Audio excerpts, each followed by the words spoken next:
आत्ताची सर्वात मोठी बातमी प्रबंधभूमी महाराष्ट्र न्यूजच्या हाती येत आहे। थेट जाऊया त्या ब्रेकिंग बातमीकडे।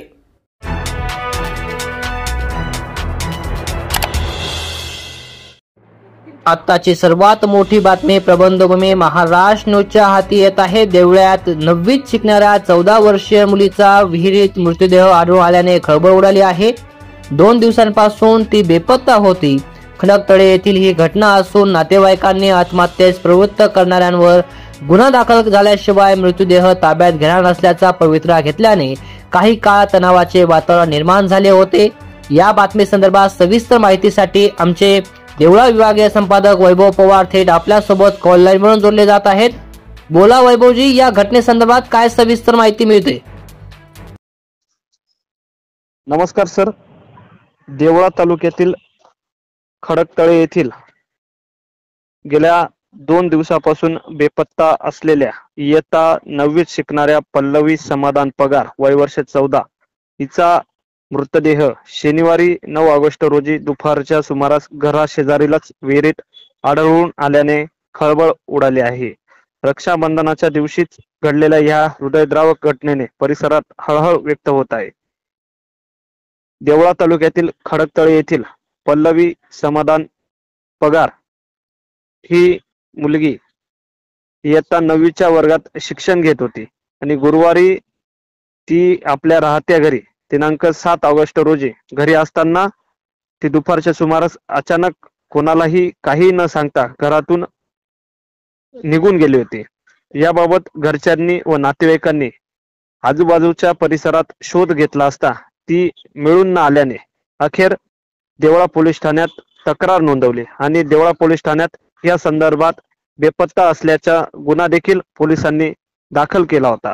तिचा शोध सुरू असतानाच आज शनिवारी दिनांक 9 ऑगस्ट रोजी दुपारी 12 वाजेच्या सुमारास पल्लवीचे आजोबा दामू पगार हे शेतात गेले असता शेतातील घराजवळच असणाऱ्या विहिरीत डोकावून बघितले असता पल्लवीचा मृतदेह पाण्यात तरंगताना दिसून आला आणि या घटनेची तात्काळ माहिती देवळा पोलीस ठाण्याचे पोलीस निरीक्षक सार्थक नेहते व पोलीस उपनिरीक्षक मनोज कुवर व पथकाने घटनास्थळी माहिती मिळताच धाव घेतली।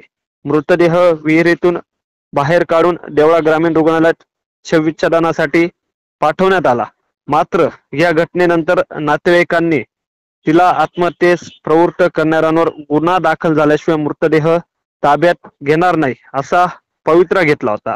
ज्या दिवशी पल्लवी आपल्या घरातून निघून गेली त्या दिवशी तिने एक चिठ्ठी लिहून ठेवली होती आणि त्यामध्ये तिने उल्लेख केलेला होता आणि त्यामुळे नातेवाईकांनी जर बघितलं तर जे कोणी आत्महत्येस प्रवृत्त आहेत अशा संशयितांवर आत्महत्येस प्रवृत्त केल्याप्रकरणी गुन्हा दाखल करण्यात यावा असा पवित्रा घेतल्याने आणि गुन्हा दाखल झाल्याशिवाय आम्ही मृतदेह ताब्यात घेणार नाही, अंत्यसंस्कार करणार नाही असा पवित्रा घेतल्यामुळे तणावाचे वातावरण निर्माण झाले होते।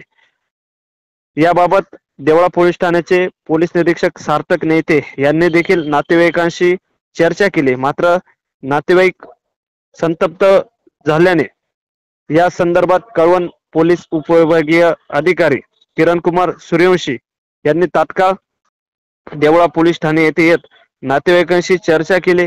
त्यांच्याशी समुपदेशन झाल्यानंतर जे कोणी तपासात दोषी आढळतील त्यांच्यावर कठोर कारवाईचे आश्वासन दिल्यानंतर नातेवाईकांनी अखेर मृतदेहाचे शवविच्छेदन करण्यास अनुमती दर्शवली आणि अंत्यसंस्कार करण्यासाठी होकार दर्शवला आणि त्यानंतर मग संपूर्ण पंचनामा झाल्यानंतर देवळा ग्रामीण रुग्णालयात तिचा शवविच्छेदन करण्यात आले आणि मृतदेह नातेवाईकांनी ताब्यात घेतला। आता खडकतळे येथील तिच्या गावी अंत्यसंस्कार करण्यात येणार असून याबाबत देवळा पोलीस ठाण्यात आकस्मिक मृत्यूची नोंद करण्यात आली असून याबाबत पुढील तपास देवळा पोलीस ठाण्याचे पोलीस निरीक्षक सार्थक नेहते, सहाय्यक पोलीस उपनिरीक्षक नंदा पाटील, पोलीस उपनिरीक्षक मनोज कुवर आदींसह देवळा पोलीस करत आहेत। प्रबंधभूमी महाराष्ट्र न्यूज साठी सोपान सोनेसह वैभव पवार, देवळा।